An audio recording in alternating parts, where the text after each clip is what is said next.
Bienvenue dans ce nouvel épisode de Bip Bip. Je suis Alexandre Popiolek, doctorant en psychologie sociale sur le sujet de l'impact de la relation de confiance dans la santé et fondateur d'Empathia, mon entreprise de recherche, conseil et formation. Dans ce podcast, j'explique comment je réalise et finance ma thèse, construis mon activité et avance sur mon développement personnel. Pour en savoir plus, je vous laisse écouter les épisodes 0 des précédentes saisons et nous allons maintenant pouvoir commencer.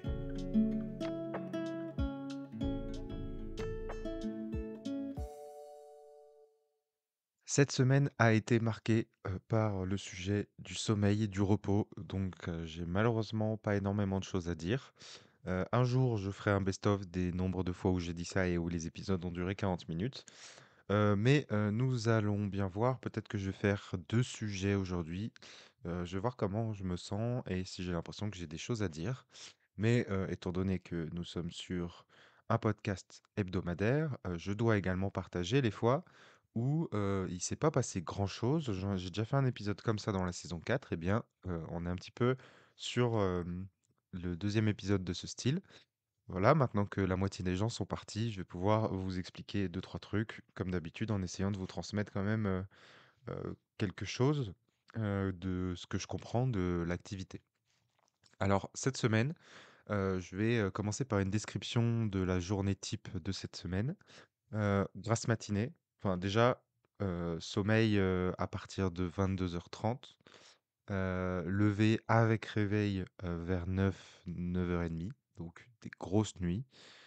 Hem, Sport le matin, d'abord faire une petite course à pied, puis ensuite aller à la salle de sport.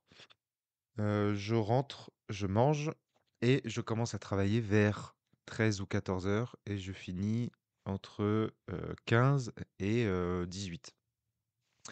Voilà, au-delà de vous expliquer ma morning routine, hem et bah, c'est ça le rythme, rêvé pour moi, je l'ai compris. C'est incroyable de pouvoir redormir et pouvoir, refaire du sport et faire du sport le matin. Ce que j'ai à vous transmettre sur, le sujet, c'est que je transmettais la semaine dernière un sujet autour de la flemme et cetera. Mais en fait, il y a énormément de causes qui sont liées au rythme de vie, à la fatigue et je pense que ça faisait plusieurs semaines que j'avais, de la fatigue, chronique parce que, au bout de 4 nuits comme ça là, à quasiment 10 voire 11 heures, de sommeil, bien comme il faut et bah, j'ai fait le dernier jour, à devoir me lever tôt, pour travailler donc mon vendredi a été un peu plus chargé, que les autres jours et ça a été très facile de me lever à 6h30 avec réveil et donc je reviens à des bases que j'ai déjà transmis et c'est pour ça que j'ai pas une demi heure de podcast à faire. Mais sommeil, alimentation, sport, c'est quand même, ça n'a rien à voir. J'ai retrouvé mon énergie, j'ai retrouvé ma motivation et surtout, je suis quasiment à jour sur tous mes dossiers. Donc ça veut pas dire que j'ai fini ma thèse, loin de là, mais je suis bien lancé dans toutes les deadlines et je suis bien lancé dans, tous les projets. Encore une fois, je me répète, mais c'est quand même intéressant que vous voyez, les stratégies et que vous voyez les conséquences. Et pour le coup, la, stratégie que vous m'avez vu déployer, en saison 4, qui est de me reposer sur les autres, fonctionne extrêmement bien. La motivation continue, il y a quelque chose de déculpabilisant à, moins travailler parce qu'on se dit que les projets avancent sans nous.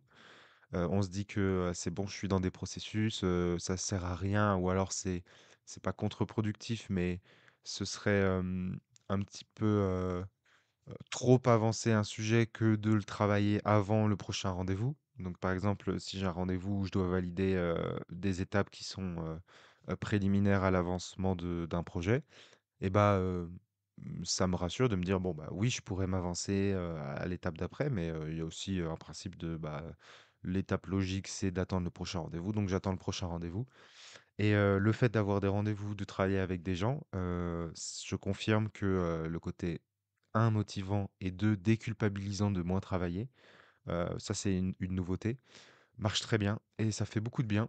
Donc, j'avoue que je pense que c'est quand même une semaine, de grande réussite, pas professionnelle, mais de développement personnel.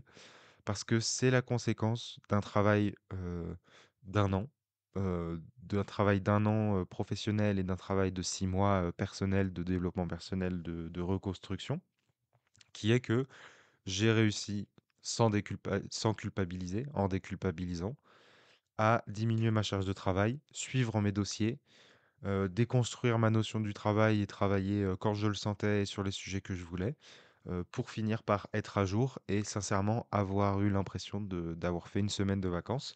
Alors que, bah, je sais pas, je compte plus les heures de travail, mais c'était pas beaucoup, hein. Le maximum que j'ai fait, bon, je fais une vraie journée, genre, 7-8 et le minimum, ça devait être 2 heures. Et aucune culpabilité parce que, fonctionnement en tâche, parce que je repose sur les autres et parce que l'énergie qu'on retrouve à suivre un rythme qu'on aime bien, moi à reprendre le sport, reprendre l'alimentation, c'est imprenable. Et donc, je vais essayer tant que je peux, de continuer sur cette dynamique, de sport le matin et de travail l'après-midi. Ça me donne des doses de plaisir et de bonheur qui sont, incroyables et de motivation et donc malheureusement, après, des années en psychologie, je vous redis que, le début du progrès, sur, la santé mentale et le bien-être, il commence malheureusement par le corps. J'en fais encore mes frais parce que réfléchir sur ce qui va pas quand quoique, en fait, j'ai eu 2 déblocages. J'ai eu un déblocage, la semaine passée, qui était que je me sentais bloqué et j'ai dû travailler. Mais, là, il y a eu un déblocage de il fallait que je dorme. Donc, je reviens sur des conseils, d'il y a 1 an, avec, les limites d'il y a 1 an. C'est-à-dire que je sais très bien que c'est pas possible pour tout le monde, de se lever sans réveil. Moi, c'était pas possible pendant longtemps. Mais là, maintenant que c'est possible, en tout cas, la grande logique, qui est à retrouver, c'est trouver son rythme. Et moi, je vous partage le fait que le sport le matin, malheureusement, je me l'enlevais parce que je me disais que le matin, c'était le moment où, je devais, travailler le plus parce que j'étais le plus frais. Mais en fait, c'est contredire ça quand, on se lève exprès, quand on n'est pas fatigué, enfin, quand on est fatigué, quand on met un réveil, on n'est plus si à fond. Parce que là, moi, je me suis retrouvé à 13-14 heures à me ressentir comme s'il était 9 heures du matin avant. Parce que, en fait, j'ai surtout suivi, mon rythme, plutôt que, de suivi, des règles. Alors, quand je dis suivre mon rythme, j'ai pas du tout envie de tomber dans des choses qui sont, plus scientifiques, que j'ai déjà entendu à dire qu'il faut totalement suivre son rythme, et que c'est dénué de, logique et c'est dénué de, nuit, de jour, de si vous êtes, quelqu'un qui aimait dormir à 5 heures du matin, il faut dormir à 5 heures du matin. Je pense que mon rythme était quand même normal dans un sens, c'est-à-dire que c'était des grosses nuits, mais c'était des nuits qui se passaient la nuit. C'est-à-dire que je me réveillais avec le jour. Ça vous paraît archaïque, mais ça a un sens, de se réveiller avec le jour, du point de vue hormonal et du point de vue du fonctionnement du corps. Mes grosses nuits, plutôt que de faire du 2 heures du matin, 14 heures, j'ai plutôt fait du 22 heures 9 heures. Donc je me levais non plus pas trop tard. Ce qui fait que, je pense que trouver son rythme, c'est trouver son rythme dans ce qui, naturellement, la moyenne des humains font sur Terre, c'est-à-dire dormir, plus tôt la nuit et travailler plus tôt le jour. Ensuite, dans ce créneau-là, je pense qu'il faut savoir s'écouter et il faut savoir accepter la variabilité de nos fonctionnements aussi. Et je pense que du coup, je m'en rends compte en le disant, une des erreurs que je fais, c'est de croire qu'il y a des règles immuables et dénier toute la variabilité. Bon, je sais très bien le faire quand je fais des projets de recherche. Si vous en avez, pour moi, ne vous en faites pas. Ça fait partie des grandes règles que je sais appliquer. Mais quand on est sur soi, en tout cas moi, je me dis: «Bah, voilà, je suis comme ça, faut que je me lève à 9 heures, faut que je me lève à midi, faut que je fasse ça, faut que je fasse ça». Et en fait, je pense que, bah, déjà grandir, mais aussi prendre soin de soi, quand on a la liberté de travailler pour soi, c'est aussi savoir accueillir, toute la variabilité de notre fonctionnement du moment et que donc, hem, peut-être arrêter de faire ce podcast en vous disant: «Cette semaine, j'ai compris que c'est ça qu'il faut faire, je vais faire ça toute ma vie», mais plutôt: «Cette semaine, je l'ai senti comme ça et j'aurai peut-être des semaines où je le sentirai autrement». Donc la loi méta, loi, la méta-règle, on va dire, c'est, que justement s'écouter, ça va dans tous les sens. Parfois s'écouter, c'est se dire: «J'ai besoin de travailler ce dimanche parce qu'il faut que je sorte ça de ma tête». Ça, c'était un petit peu l'ambiance de la semaine dernière et parfois s'écouter, c'est, aussi se dire: «Là, j'ai besoin de dormir, donc je vais essayer de décaler mes rendez-vous, et de faire des grasses matinées, pour, mieux travailler après». Et le la conséquence de ça, c'est que j'ai de la motivation, c'est que j'ai pas du tout envie ni besoin d'avoir un week-end. Je sais que c'est, un sujet qui est controversé, mais je ressens absolument pas le besoin de ne pas travailler du tout une journée, parce que, je j'ai travaillé vraiment dans la lignée de ce que je sentais, tout le reste. Donc si on prend un peu mon ancien fonctionnement et qu'on commence à compter les heures, et bah, vaut mieux, faire 7 fois, 5 heures que, 5 fois 7. C'est-à-dire, tous les jours travailler un petit peu, travailler l'après-midi, faire des grosses après-midi et de temps en temps, faire des grosses journées, plutôt que de se forcer à faire, un une journée lambda, 9h-17h. Donc encore une fois, ce n'est pas quelque chose qui, colle, à tout le monde, mais bah, en tout cas ça a beaucoup marché pour moi, cette semaine. Voilà pour le premier sujet du jour, j'allais dire pour le sujet du jour, mais en fait, je trouve que ça fait court et je trouvais pas le lien avec ce que je voulais transmettre à côté et maintenant j'ai un petit peu le lien justement. Étant donné qu'on est un petit peu sur un point, très, développement personnel, j'ai quelque chose à développer sur ce sujet que j'ai le sentiment de déjà avoir dit, mais malheureusement, ça y est, on commence à rentrer dans une période où je ne sais plus ce que j'ai dit en podcast, donc je risque de me répéter. Déjà que je me répète inter-podcast, je vais le faire, enfin intra-podcast, je risque de le faire de manière inter-podcast. Donc mes excuses, mais je vais essayer de développer sur, le sujet du fait justement de parler de son développement personnel sur les réseaux et autour de soi. Parce que, j'en parle, énormément autour de moi, j'ai beaucoup de proches et merci à vous qui écoutent ce que je dis et du coup, ça a une conséquence qui est, potentiellement négative. Moi, je la prends comme elle est, mais c'est juste pour transmettre un petit peu, ce que je vis et si jamais vous voulez embrasser un parcours un petit peu de building public. En fait, il y a un problème dans le fait de toujours devoir, expliquer comment on se sent et ce qu'on fait pour soi et d'être très agentique. Ça me permet de développer justement le sujet de l'agentisme, de ce concept, psychologique, un espèce de trait de personnalité, qui décrit les personnes qui, vont de l'avant, qui prennent les choses en main et qui, sont actifs sur leur vie et sur la réalisation de leurs projets. L'agentisme, c'est quelque chose, qui pour moi est extrêmement important dans ma construction.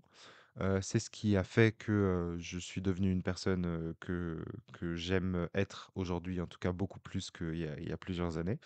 Et je pense que c'est une des caractéristiques les plus importantes dans la vie en général, mais surtout, professionnellement. En plus, je suis dans une phase de ma vie où, ma vie, passe par, mes réalisations, plutôt professionnelles, donc dans l'évolution et même sincèrement, je parle pas beaucoup de choses perso, mais je pense qu'aussi dans la gestion d'un couple, l'agentisme, le fait de vouloir, avancer, et de vouloir construire quelque chose, c'est aussi quelque chose d'important pour grandir ensemble.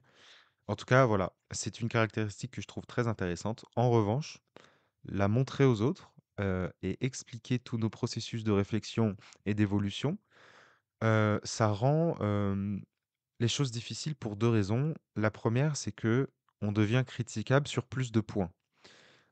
Quand on ne dit rien, personne peut nous critiquer. Si j'étais alcoolique et que je disais rien à personne, personne pourrait me le dire.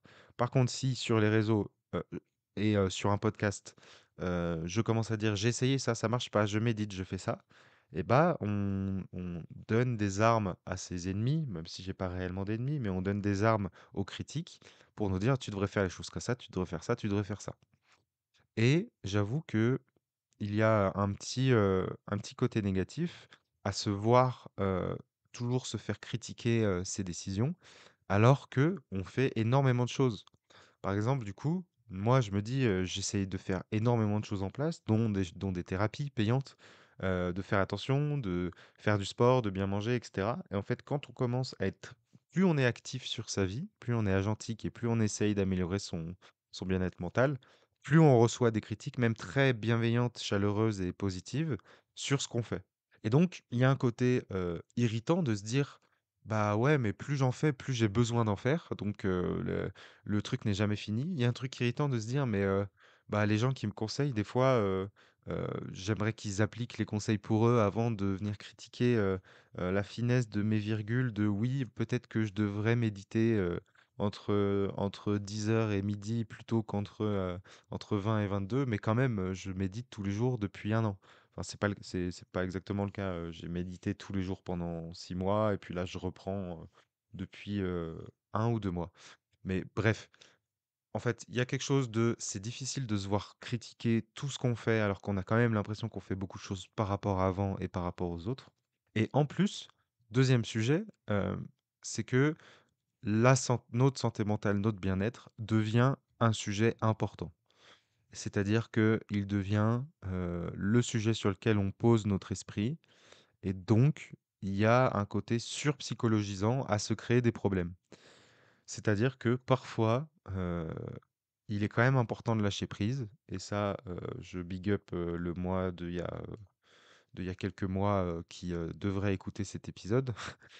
Il est important de lâcher prise sur sa propre évolution, et je pense que c'est quelque chose que beaucoup ont besoin de faire.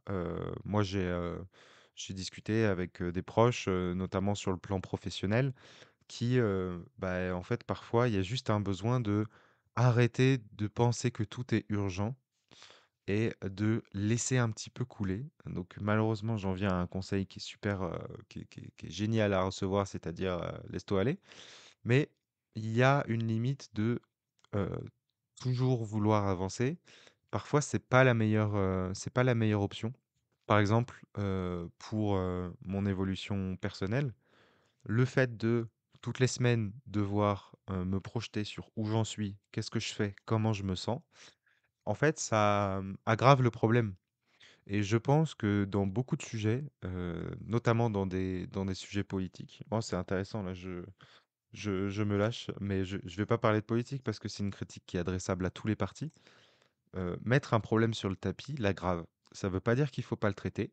Ça veut quand même dire que je trouve que c'est intéressant de se rendre compte que, à force de tourner autour d'un sujet, ça devient le sujet le plus important de notre vie et ça peut aggraver ses conséquences sur nous. Pour revenir à du développement personnel, quand je suis, en train de réfléchir, à mon stress, heu et bah, ça peut l'augmenter et j'en prends plus conscience et donc il y a un effet très, bâtard, sur ce sujet, qui est que se projeter vers son développement personnel, nous rend très sensibles à comment on se sent et parfois, la meilleure manière de se sentir mieux, c'est peut-être de se poser moins de questions et de juste faire confiance au processus. Donc, vous pouvez écouter l'épisode 0 de la saison 4 où là, je suis en train un petit peu de remanier, des mantras que j'ai dispersés dans cet épisode.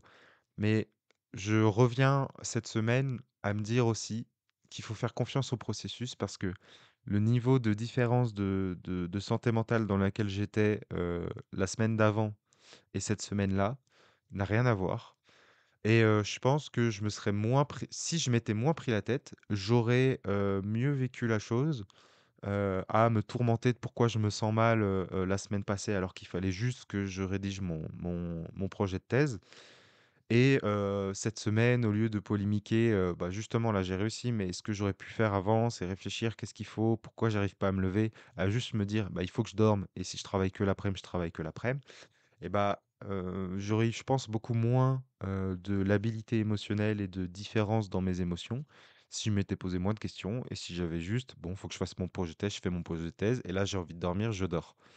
Donc, je trouve que c'est important, à rappeler. C'est important pour vous de savoir, si jamais vous voulez, faire quelque chose qui ressemble à ce que je fais, c'est-à-dire partager, votre vécu sur les réseaux et encore, je ménage beaucoup mes propos parce que je suis pas beaucoup suivi ni écouté. J'ai pas des inconnus dans la rue qui me demandent si je vais bien, et cetera, une semaine où je dis que je vais moins bien. En tout cas, dans mon cercle proche, ça rend les soucis plus critiquables et des fois on se dit: «Tain mais j'en fais déjà beaucoup» et en fait plus j'en donne, plus on me dit, «Tu devrais faire, ça, tu devrais faire ça» et ça rend les sujets pour vous plus sensibles. Donc je pense qu'il y a une nouvelle règle, que je suis en train de découvrir et qui a ajouté, bon je les ai pas relus donc ça se trouve je l'ai dit, mais c'est quand même, bah, savoir, je pense que c'est une complémentation un peu plus profonde du trust the process, faire confiance au processus. Si on essaye toujours de faire au mieux, qu'on essaye de suivre, notre envie et qu'on fait pas n'importe quoi sur le suivi de nos projets, globalement, ça va aller et ça va fonctionner. J'avoue que, cette semaine de légèreté vient aussi, heu, avec le fait que le financement, de ma thèse se déroule, bien et j'ai des opportunités qui arrivent encore et des revenus, qui vont tomber et c'est triste de le dire, on m'avait prévenu, mais la santé mentale d'un entrepreneur, en tout cas au début, est un petit peu corrélée à la santé financière de son business. C'est pas étonnant d'un point de vue psychologique parce qu'on met toute notre âme et toute notre vie dans un projet comme ça. Mais globalement, c'est un peu vrai parce que tout est venu en même temps. Je maintiens avec le fait de me reposer sur les autres, c'est important. Je maintiens, le fait qu'il fallait que j'ai un cadre, que j'écrive mon projet de thèse pour savoir comment avancer. Mais, finalement, il y a eu une goutte d'eau de choses qui ont fait que ça va mieux, qui est que j'ai été rassuré sur le fait que certaines rémunérations, allaient, venir, et j'ai eu un doute et donc, de voir une perspective, un peu plus saine pour, la suite de mon activité et oui, ça fait du bien, ça baisse, le niveau d'incertitude, donc je pense que c'est un tout, qui fait que, bah, ça va mieux aujourd'hui, ça allait mieux, cette semaine, en tout cas et voilà, ça se trouve, ça va être ça le titre de l'épisode, ce «Ça va mieux», mais voilà les 2 sujets, expliquer, comment on suit, son rythme et en quoi, c'est positif et les points négatifs quand même d'être survigilant sur son état mental. Je vais pas m'étendre plus sur l'épisode du jour. J'espère que vous allez bien. J'espère que vous avez passé une bonne semaine. Et je vous souhaite une très bonne semaine. À lundi prochain pour un nouvel épisode de Bip Bip.